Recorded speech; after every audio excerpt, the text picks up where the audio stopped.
Malemsida angak pagi mi kaya matam-matamda laki makhoigi tauramba utlamba thabaksingna thallibani itihas ngasidi yamna phawramba jadu amadi chemistry shastra da master oikiba nupa amana kari taurambagi haibagi matangdani mahaki haisingba adubu phajana sijinnaramlabadi ngasigi malemsida angakpa kharaga uba phanglamgani adubu mahak lambi bhairengna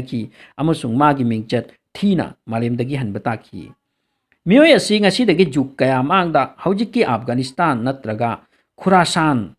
kauramba lamdam asida yamna lairaba dhobi amagi imungda poki dhobi aibadi washerman lairaba dhobi amagi imungda pokle phare adubu magi saksu yamna thirammi mana angang oiringai sanabagi damakta angang singi manakta changsinbada magi saktubu kibadagi angang sing chennai Maramaduna magi marup leite amasung nomu naitom tarami asumna pakhang macha pharakle lairik tambagi thoina khudong chaba leite maramaduna mabu mapana dhobi gi thabak suhalli nomu makhoi gi khungang ahan noiraba lairik haiba nupa ama lakhi nupa sibu ubada miyamna manakta phamnari hangri thiri amasung yamna ijat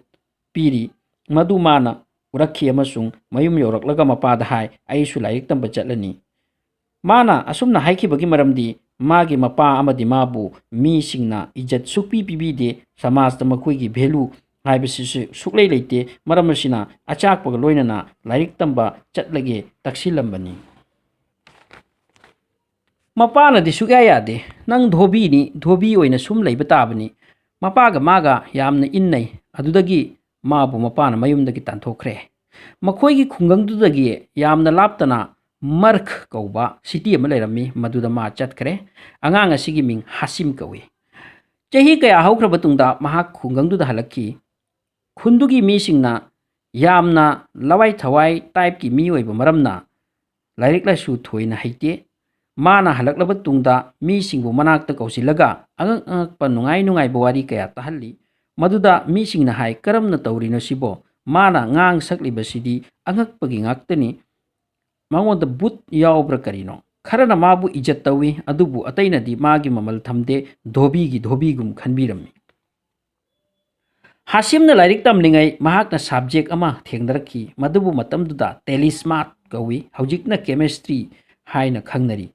mahak philasida scholar oirakhi Hasimna magi khungangda ijat phanglaktrabada khungangdu thadoktura amuk chatki chahi kaya haukrabatung mahak amuk hanna chemistry amadi layeng pathapta experience kaya lauduna halakhi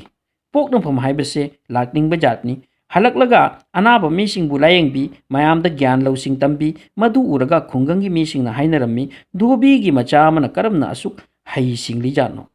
Chaireksida khanghodana mangonda small pox oiki amasung magi mai mit the effect oiki maida dark tasinki amasung mit na matangki madu uraga mayamna amuk nokna birami nangna aduk haisinglaga nasagi layeng badi karigi ngamde masidagi magi thamoi amuk hena kaithaki hanadagi sakthi badugi mathakta amuk hena thijinki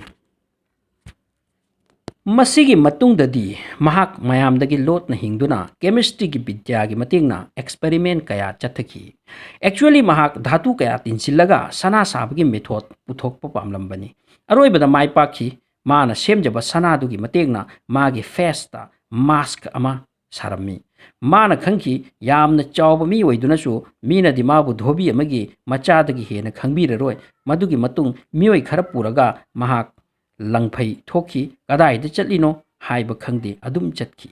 history source ke matungina mahak central asia gi kaspa kauba mafamda thungjin khi amasung mi leitaba kai toitharaba lanban fort amada changduna laiki magi artificial gold adu yolaga fort aduda chana thaknaba marang kaina paisilhalli aduga magi mi singda thaudai chatlo thangnaba khungang singda aduga hayo mafam sida nakhoigi mapu khuda laktuna leire naujubilla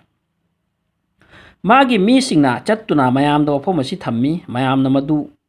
taraga noknarami adubu mioi kharadi yengbu yenge khanna laknaki fort adugi manungda chemistry amadi telismi vidyagi matengna angakpagi mongi scenery kaya semduna thamlammi madu urubami khudingna ngakpana pangsilli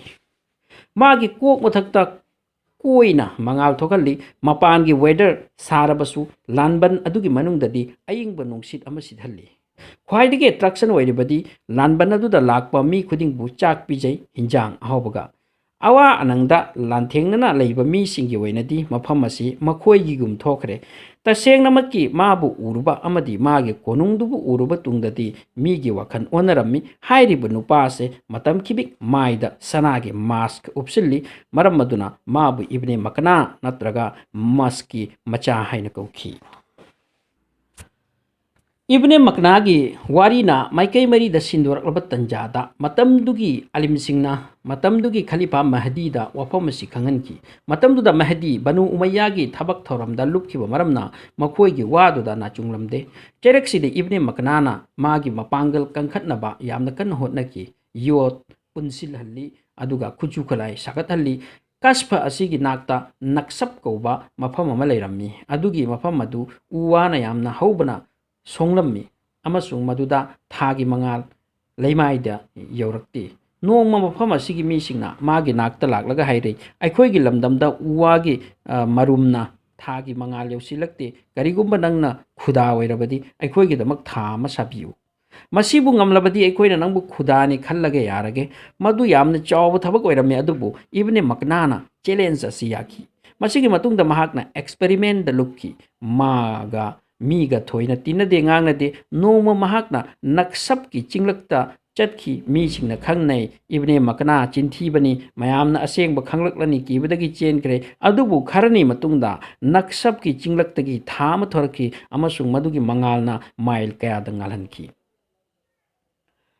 मसी उबदा नक्सपकी मीसिंग अदु खुदानी हाइना माबु याखरे मफमदुगी मीसिंग थौना फबा लांद कीदबा ओइरम्मी मखोइना इब्ने मकनागी वादा याख्रबतुंग इब्ने मकनासु मखोइबु फंगलबनिना power हेंगतखरे माना मीसिंगबु हुरान हल्ली चिंथी हल्ली लुट तौहल्ली अदुगा सेन थुम नुपी फादन पुहल्लकी अपांब नुपी लवी मागे सरुक रुपा पैसा लवी अदुगा अरेमबदो यंथोकी मसिगी रुपा पैसा सिगी mateंगना अकनबा लानबन गया सहनकी अमसुंग मसामक सयाम कौबा लानबन अमदा लैरम्मी इब्ने मकना अमदी मागे थबक थौरमना हेंजिलक्लबदा खलीफा महदी तुमिन्ना लैबे याद्रे खन्ना जाइद बिन याहया कौबा जनरल अमगी मखादा फोर्स अमा थारकी मखोइना लानबन सिंग असि कोइसिल्ली अदुबु मनुंगदे चंगबा अमदी मदुबु खुदुम जनबगी वे उदे नुमिदांग ओइरक्लबदा फोर्स सिंग अदुना अतियादा थानी थोकपु उखिरम्मी मखोइ चममनै मखोइना खलंबदी इब्ने मकना जादूगरने अदुबु अदुगुंबा जादू अदुदी कनानुसु ngasi फावबा उखिद्री ताखिद्री फोर्सिंग अदु ngamdaduna hanki madugi matungdasu force mayam tharaki adubu ngamlamde aroibada mahdina sayed harsi ko nupa bu lidar ohelaga tharaki mahakta yamna khantharuba tungda lanbandugi akoibada handuna leiriba pukhri sing phumjilhalli madudagi lanban manungda leiriba mi singna khangki siba soidre makoina ibne makna da hai nang khuda oirabadi akoibu kanbiyu अदुगी मतुंगदा माना मागी bodyguard Singh मरुइबा मीसिंग अमदी मतु मयाम अदुदा तुमिन्ना who पिथक्की अदुगा मागी face mask अदु लौथोकलगा असीबा अमगी माइदा हपचिल्ली अदुगी मतुंग महाक लानबंदगी थोक्तुना चटके तवी तवीगुमसुंग नुपी सिंगदुदगी अमना सिहौदबा अमना मागा नुमिदांग लैमिन्नबदा मागी असेंगबा सक उहौखी अमसुंग मागी थौसिंदगी खुदा साब सैतान सिबु फाकी मागी कोक हक्चांगदगी खाइदोकलगा जहनमदे योहनखी माना सिख्रब तुंगदा माना सारंब थादो येंखी अमसुंग मदु गुहामदगी थोकलंबो ओइरमी नुंगथिल मदुदा चंगसिल्ली खरनी ngalhamlaga थादो गुहादा चंगसिनब तंजादा थेंगदुना काइखी वारी असि गी सोर्स तारिक इब्ने खल्दून अमदी इंटरनेट तसु फंगबिगनी चैनल सबु सब्सक्राइब तवसिनबिउ नोटिफिकेशन गी दमक बेल आइकन नमसिन बिनबा हाइजेरी।